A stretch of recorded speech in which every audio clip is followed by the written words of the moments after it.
दानवीर कर्ण। कर्ण कुंती का पुत्र था। पांडु के साथ कुंती का विवाह होने से पहले ही इसका जन्म हो चुका था। लोक लज्जा के कारण उसने ये भेद किसी को नहीं बताया और चुपचाप एक पिटारी में रखकर उस शिशु को आशीष नाम की नदी में फेंक दिया था। इसके जन्म की कथा बड़ी विचित्र है।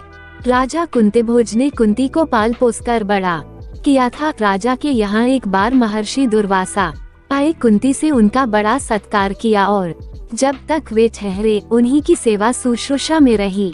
इसकी इस श्रद्धा भक्ति से प्रसन्न होकर महर्षि ने उसे वार दिया कि वह जिस देवता को मंत्र पढ़कर बुलाएगी वही आ जाएगा और उसको संतान भी प्रदान करेगा। कुंती ने नादानी के कारण महर्षि के वरदान की परीक्षा लेने के लिए सूर्य नारायण का आवाहन किया। बीएस उसी क्षण सूर्यदेव वहां आ गए। उन्हीं के सहवास के कारण कुंती के गर्भ से कर्ण का जन्म हुआ। जब पिटारी में रखकर इस शिशु को उसने फेंक दिया तो वह पिटारी बहती हुई आगे पहुंची। वहां अधीर्त ने कौतूहलवश उसे उठा लिया और खोलकर देख तो उसमें एक जीवित शिशु देखकर वह आश्चर्य अधीर्त उस शिशु की निरीह अवस्था पर करुणा करके उसे अपने घर ले आया और उसका पालन पोषण करने लगा। उसने उसे अपनी संतान समझा। बालक के शरीर पर कवच कुंडल देखकर उसको और भी अधिक आश्चर्य हुआ और तभी उसे लगा कि वह बालक कोई होनहार राजकुमार है। उसने उसका नाम वसुर्षण रखा। वसु का अर्थ है धन। कवच कुंडल रूपी धन उसके पास था। विधाता ने ही उसको इसे दिया था, इसलिए उसका नाम वसुसेन उचित ही था। वसुसेन जब कुछ बड़ा हुआ तो उसने शास्त्रों का अध्ययन करना आरंभ कर दिया। वह सूर्य का उपासक था। प्रातः काल से लेकर संध्या तक वह सूर्य की उपासना ही किया करता था। दानी भी बहुत बड़ा था। उपासना के समय कोई भी आकर उससे जो कुछ भी मांगता वह बिना हिचकिचाए उसको दे देता था। अमूल्य वस्तु से उसको मोह नहीं था। उसका गौरव तो दानवीर कहलाने में था और अपने कृत्यों से उसने वास्तव में ये सिद्ध भी कर दिया कि वह दानवीर था। उसके समान दानी कौरवों और पांडवों में और कोई नहीं था। उसका परिचय तो हमें उस समय मिलता है जब इंद्र ब्राह्मण का वेश धारण करके उसके पास उसकी अमूल्य निधि कवच कुंडल मांगने गया था। उस समय कर्ण ने देवराज का स्वागत किया था और सहर्ष अपने कवच कुंडल उतारकर दे दिए थे। दान करते समय अपने हित या अहित विचार वह नहीं करता था। यद्यपि सूर्य भगवान पहले उसे मना कर चुके थे कि वह इन कवच कुंडलों को किसी को भी न दे, लेकिन दानवीर कर्ण किसी याचक को निराश करके वापस लौटाना तो जानता ही नहीं था। कर्ण के इस साहस के कारण ही उसका नाम वैकर्तन पड़ा था। यदि इस कवच कुंडलों को वह नहीं देता तो कोई भी योद्धा उसे युद्ध में परास्त नहीं कर सकता था। इंद्र ने अर्जुन के हित के लिए ही इनको मांगा था, क्योंकि इनके बिना अर्जुन कभी भी उसे नहीं हरा सकता था। फिर भी उसके इस अद्वितीय गुण से प्रभावित होकर इंद्र ने उसको एक पुरुषघातिनी अमोघ शक्ति दी। उस शक्ति से सामने का योद्धा किसी भी हालत में जीवित नहीं बच सकता था और उसको कर्ण ने अर्जुन के लिए रखा था। लेकिन श्री कृष्ण ने चाल चली और कर्ण की उस शक्ति को घटोत्कच पर चलवाकर अर्जुन के जीवन पर आए इस खतरे को सदा के लिए मिटा दिया। घटोत्कच जो आकाश में विचरण करके कौरवों पर अग्नि की वर्षा कर रहा था और जिसने एक बार तो सारी सेना को पूरी तरह विचलित कर डाला था, शक्ति लगते ही निर्जीव होकर पृथ्वी पर गिर पड़ा। धनुर्विद्या में कर्ण अर्जुन के समान ही कुशल था। एक बार जब महाराज धृतराष्ट्र की आज्ञा से कौरव पांडवों की अस्त्र शिक्षा की परीक्षा के लिए एक समारोह किया गया था, तो अर्जुन ने अपने अस्त्र शिक्षा के कौशल से सबको चकित कर दिया था। उसने ऐसी ऐसी क्रियाएं कर दिखाई थी कि किसी भी योद्धा की हिम्मत नहीं होती थी कि उसका जवाब दे सके। एक विजेता की तरह के कौशल दिखाकर वह प्रशंसा लूट रहा था। दुर्योधन उस समय हरब सा होकर चुपचाप बैठा था। अर्जुन का सा कौशल दिखाना उसके सामर्थ्य के भी बाहर था। उसी समय कर्ण वहां आ पहुंचा और उसने मैदान में आकर अर्जुन को ललकारा, अर्जुन, जिस कौशल के बल पर तू यहाँ सबको चकित कर रहा है और सभी से प्रशंसा लूट रहा है, उसे मैं भी करके दिखा सकता हूँ। ये कहकर उसने धनुष पर बाण चढ़ाकर वही सब कुछ कर दिखाया जो अर्जुन ने किया था। चारों ओर से कर्ण की जय जयकार होने लगी। दुर्योधन का चेहरा अर्जुन के प्रतिद्वंद्वी को देखकर खिल उठा। उसने उसे हृदय से लगा दिया। उसने उसे अर्जुन के साथ द्वंद्व युद्ध करने के लिए प्रेरित किया। दुर्योधन की बात मानकर उसने अर्जुन को इसके लिए चुनौती दी। अर्जुन द्वंद्व युद्ध के लिए तैयार हो गया। अब झगड़ा बढ़ने की आशंका थी, इसलिए कृपाचार्य ने बीच में हस्तक्षेप करते हुए कहा कि राजकुमार के साथ राजकुमार का ही द्वंद्व युद्ध हो सकता है। चूंकि कर्ण सूत के द्वारा पाले हुए हैं, इसलिए इनके गोत्र कुल आदि का ठीक ठीक पता न होने के कारण इनको अर्जुन से द्वंद्व युद्ध करने का अधिकार नहीं है। बस यह ऐसी समस्या थी जिसको कर्ण हल नहीं कर सकता था। वो हक्का बक्का सा अर्जुन का मुंह तार का रह गया। दुर्योधन को भी इससे धक्का लगा, क्योंकि कर्ण के द्वारा अर्जुन का मान चूर्ण करने की उसकी ही तो योजना थी। जब कर्ण इस दुविधा में पड़ा हुआ आगे अपने पैर नहीं बढ़ा सका, तो दुर्योधन ने उसे राजाओं की श्रेणी में लाने के लिए अंग देश का राज्य दे दिया। राजा होने के नाते अब वो अर्जुन या अन्य किसी राजकुमार के साथ युद्ध कर सकता था। वह इसके लिए उतारू भी था, लेकिन संध्या होने के कारण यह वाद विवाद थम गया और सब अपने अपने घर चले गए। बस फिर जीवन में सदा ही कर्ण अर्जुन से प्रतिद्वंद्वी के रूप में मिला। उनसे ही उसकी विशेष रूप से शत्रुता थी। वह उसकी प्रसिद्धि को सह नहीं सकता था। अनेक स्थलों पर वह अर्जुन के सामने आया, लेकिन अपना कुल गोत्र न बता सकने के कारण उसे सामने से हटना पड़ा। हुआ सूत पुत्र कहलाता था, क्योंकि सूत ने ही उसको पाला था। इसी कारण द्रौपदी के स्वयंवर में भी घूमती मछली की आंख बेधने की सामर्थ्य रखते हुए भी उसको अवसर नहीं दिया गया। स्वयं द्रौपदी ने ही सूत पुत्र कहकर उसका अपमान किया था और उसकी पत्नी बनने से इनकार कर दिया था। सूत पुत्र को क्षत्रिय कन्या का वरण करने का अधिकार नहीं है। ये शब्द शूल की तरह उसके हृदय में चुभ गए थे और वह लहू के घूंट पीकर अपने स्थान पर आ बैठा था। लेकिन द्रौपदी के प्रति उसकी घृणा इतनी बढ़ गई थी कि भरी सभा में दुशासन ने द्रौपदी को नंगा करना चाहा था, तो उसने इसका तनिक भी विरोध नहीं किया था, बल्कि द्रौपदी की हंसी उसने लड़ाई थी। जब दुर्योधन के भाई विकर्ण ने कौरवों के इस घृणित व्यवहार की निंदा की थी, तो कर्ण ने उससे कहा था, विकर्ण, तुम अपने कुल की हानि करने के लिए पैदा हुए हो। अधर्म अधर्म तुम पुकार रहे हो। द्रौपदी के साथ जो भी व्यवहार किया जा रहा है वह ठीक है। वह दासी है और दासी के ऊपर स्वामी का पूरा अधिकार होता है। ये कहकर उसने द्रौपदी के द्वारा किए अपने अपमान का बदला चुकाया था। उस समय उसका हृदय पत्थर की तरह कठोर हो गया था। जैसे भी बन पड़ा उसने द्रौपदी का अपमान किया, उसे 5 पुरुषों की व्यभिचारिणी स्त्री कहा और हर तरह से उसे धिक्कारा। उस समय प्रतिशोध की आग में जलते हुए उसने उचित अनुचित का विचार बिल्कुल छोड़ दिया। द्रौपदी को नंगी देखने और दिखाने की उसकी इच्छा थी। इससे स्पष्ट होता है कि कर्ण प्रतिशोध की भावना के आगे सत्य, न्याय और धर्म की भावना को पूरी तरह भूल जाता था। यह उसके चरित्र की दुर्बलता ही है। कर्ण स्वभाव से कुटिल भी था। वह दुर्योधन को इसी प्रकार कुचक्र रचने की सलाह दिया करता था, जैसी शकुनी देता था। जिस समय जुए में हारकर पांडव वनवास के लिए चले गए और द्वैत वन में वे अपना समय काट रहे थे, उस समय कर्ण और शकुनी की बातों में आकर ही दुर्योधन अपने परिवार के साथ पांडवों को चिढ़ाने के लिए पहुंचा था। लेकिन यहाँ चित्रसेन नामक गंधर्व से इनका सामना हो गया। भीषण युद्ध हुआ। गंधर्व राजा ने अपने पराक्रम से सबको परास्त कर दिया और परिवार सहित सभी को उसने बंदी बना लिया। कर्ण तो अपने प्राण लेकर युद्ध स्थल से भाग ही गया था। फिर युधिष्ठिर के कहने और अर्जुन के भी प्रयास करने पर चित्रसेन ने दुर्योधन आदि को मुक्त कर दिया।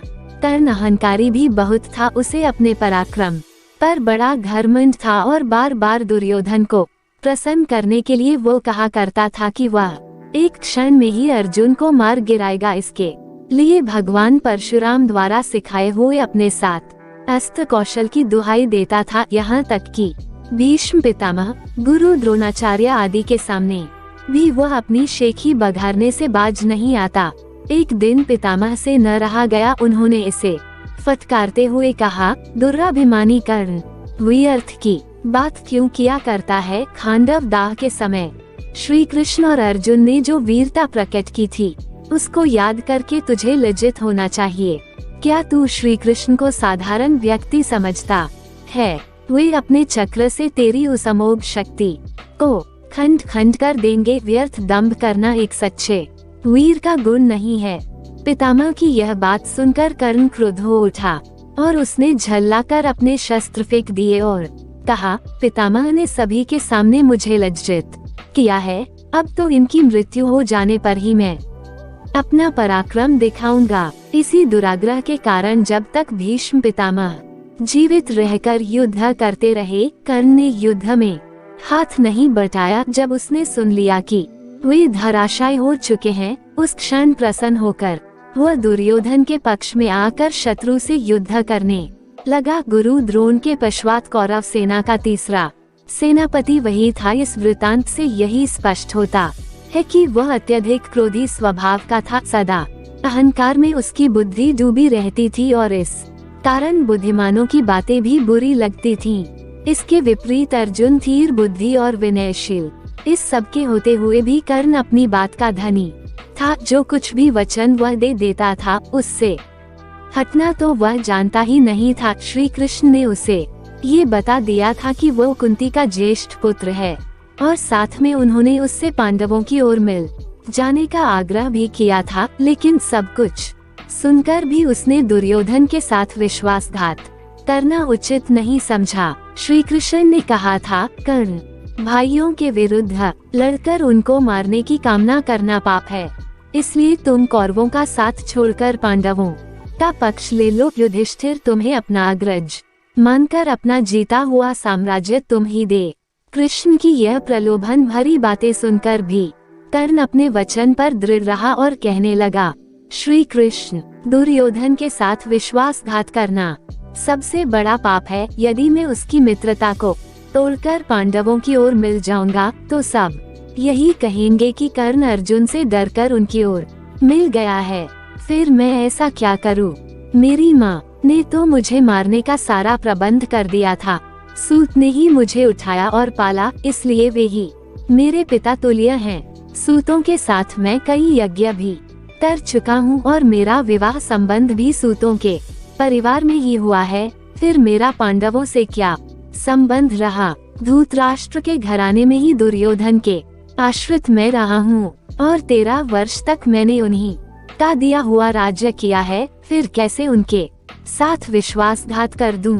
दुर्योधन को मेरे ऊपर पूरा विश्वास है। मेरे कहने से ही तो उसने इस युद्ध को मोल लिया है और अर्जुन के प्रतिद्वंद्व के रूप में दुर्योधन की आशाएं मेरे ऊपर ही तो लगी हुई हैं। इस परिस्थिति में अपने आश्रयदाता और मित्र दुर्योधन को छोड़कर मैं कभी पांडव पक्ष में नहीं मिल सकता। फिर यदि एक बार मैं मिल भी गया तो युधिष्ठिर जो राज्य मुझे देगा उसे अपने वचन के अनुसार मुझे दुर्योधन को देना होगा। इससे तो पांडवों का सारा प्रयत्न ही निष्फल चला जाएगा। ये सभी कुछ सोच विचार कर मैं निश्चय पूर्वक कहता हूँ कि मैं मित्र दुर्योधन का साथ छोड़कर और किसी पक्ष में नहीं मिल सकता। लेकिन हो यह वचन अवश्य देता हूँ कि युद्ध में मेरा प्रतिद्वंद्वी केवल अर्जुन ही है, उसके सिवा किसी पांडव का वध मैं नहीं करूँगा।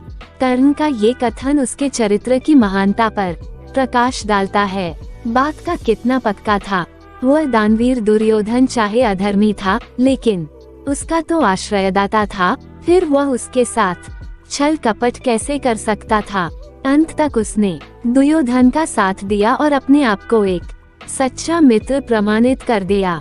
कर्तव्य के प्रति कर्ण पूरी तरह कठोर था। वह युधिष्ठिर तथा अर्जुन की तरह सहृदय नहीं था कि पांडवों के विषय में ये ज्ञात होते ही कि ये उसके भाई हैं, युद्ध करना बंद कर दे। एक बार मन में दृढ़ संकल्प करके उसको पूरी तरह निभाना ही उसके जीवन का उद्देश्य था। दुर्योधन की सहायता करना उसका कर्तव्य था। इससे पांडवों के प्रति जागृत हुआ भ्रातृत्व भाव भी उसे विचलित न कर सका और फिर भी अर्जुन के प्रति कठोर और ईर्ष्यापूर्ण दृष्टि उसकी बनी ही रही, यहाँ तक कि स्वयं माता कुंती ने जाकर कर्ण को अपनी ओर मिलाने की इच्छा प्रकट की थी। लेकिन उस समय भी वह वीर अपने पथ से विचलित नहीं हुआ। यह उसके चरित्र की श्रेष्ठता ही थी। फिर एक बार कृष्ण को वचन देकर अर्जुन के सिवा अन्य किसी पांडव की ओर उसने शस्त्र नहीं उठाया। अर्जुन से ही युद्ध करते हुए वह वीरगति को प्राप्त हुआ था। दानवीर कर्ण महाभारत युद्ध में भी उसकी वीरता देखकर स्वयं श्री कृष्ण उसकी प्रशंसा करने लगे थे। कितनी ही बार वह अर्जुन के रथ को पीछे हटा देता था। जब तक वह सेनापति रहा, अर्जुन बार बार उसके प्रहारों से विचलित हो उठता था। उसकी समझ में नहीं आता था कि वह कैसे इस परम योद्धा को परास्त करे। अंत में पूरी तरह निराश होकर उसने कृष्ण की ओर देखा। कर्ण के रथ का पहिया जमीन में धंस गया था। वह उसे निकालने का प्रयत्न कर रहा था। उसी समय कृष्ण के इशारा करने पर अर्जुन ने अन्याय का आश्रय लेकर उसका वध किया, नहीं तो उस वीर को मारना बहुत कठिन था। फिर यदि उसके हाथ में इंद्र की वह अमोघ शक्ति होती तो फिर उसको कोई भी पराजित नहीं कर सकता था। और यह निश्चय था कि वह अर्जुन का वध करके विजय का शंख फूंक देता। लेकिन विधाता की यही गति थी। अमोघ शक्ति को वह पहले ही घटोत्कच पर चला चुका था। अब उसके पास विशेष अस्त्र कोई नहीं था। फिर भी बड़ी कठिनाई से अर्जुन उसे मार पाया था। महाभारत में जहाँ भी इसके पराक्रम का वर्णन आया है, महाभारत युद्ध में भी उसकी वीरता देखकर स्वयं श्री कृष्ण उसकी प्रशंसा करने लगे थे। कितनी ही बार वह अर्जुन के रथ को पीछे हटा देता था। जब तक वह सेनापति रहा, अर्जुन बार बार उसके प्रहारों से विचलित हो उठता था। उसकी समझ में नहीं आता था कि वह कैसे इस परम योद्धा को परास्त करे। अंत में पूरी तरह निराश होकर उसने कृष्ण की ओर देखा। कर्ण के रथ का पहिया जमीन में धंस गया था। वह उसे निकालने का प्रयत्न कर रहा था। उसी समय कृष्ण के इशारा करने पर अर्जुन ने अन्याय का आश्रय लेकर उसका वध किया, नहीं तो उस वीर को मारना बहुत कठिन था। फिर यदि उसके हाथ में इंद्र की वह अमोघ शक्ति होती तो फिर उसको कोई भी पराजित नहीं कर सकता था। और यह निश्चय था कि वह अर्जुन का वध करके विजय का शंख फूंक देता। लेकिन विधाता की यही गति थी। अमोघ शक्ति को वह पहले ही घटोत्कच पर चला चुका था। अब उसके पास विशेष अस्त्र कोई नहीं था। फिर भी बड़ी कठिनाई से अर्जुन उसे मार पाया था। महाभारत में जहाँ भी उसके पराक्रम का वर्णन आया है, वहाँ अर्जुन के बराबर ही उसको पराक्रमी माना गया है। और था भी वह इतना ही पराक्रमी। कर्ण के पराक्रम में धब्बा लगाने वाली एक बात ये है कि वह कपटी भी था। वह सदा सत्य और न्याय का ही आश्रय नहीं लेता था। उसने अल्पवयस्क राजकुमार अभिमन्यु का चक्रव्यूह के भीतर औरों के साथ मिलकर वध किया था। उसी ने उसके धनुष को काट गिराया था और फिर उस निहत्थे बालक पर 6 महारथियों ने मिलकर आक्रमण किया था, जिनमें से एक वह भी था। निहत्थे बालक की हत्या करने का अपराध सदा उसके चरित्र के साथ लगा रहेगा। इसलिए इतना पराक्रमी होने पर भी कर्ण अर्जुन की तरह महापुरुष की कोटि में नहीं आ सकता। उसका हृदय कलुषित था। इस तरह कर्ण के चरित्र पर दृष्टिपात करने से मालूम होता है कि वह किसी दृष्टि से महान था और अपने किन्हीं व्यवहारों के कारण पतित भी था। उसकी महानता उसके दानवीर होने में है, उसके दृढ़ संकल्प होने में है, उसके अपने मित्र और आश्रयदाता के विश्वास पात्र होने में है। लेकिन छल और कपटपूर्ण व्यवहार, व्यर्थ का दंभ और क्रोध उसके चरित्र की गरिमा को कम करते हैं।